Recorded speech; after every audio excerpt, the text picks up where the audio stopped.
120% of what number is 72? So madaling isolve itong problem na ito by elimination of choices lang. Kasi 120% of what number is 72? So by elimination of choices, 120% daw nung number 72. Yung 120% ay mas malaki sa 100. So ibig sabihin, yung sagot natin ay mas maliit dapat sa 72. So sa mga choices, ano ba yung mas maliit sa 72? That is letter D. 60 lang. So wala na, eliminated lahat itong tatlo. So ang tamang sagot na dito ay letter D, 60. Or isolve natin gamit ang equation, 120%. So percent means 1 divided by 100. So we have 120 over 100. Of means multiplication. What number? So we have n is 72. So that means equals 72. And then solve for n.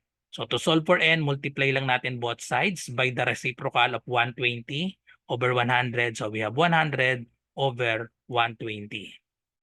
Okay, so cancel 100 and 120. Therefore, the value of n is, so we have 72 times 100, 72. 100 over 120, cancel natin yung 0.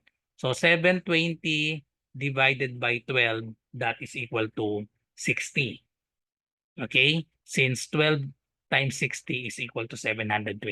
So same answer, letter D, 60. Follow for more.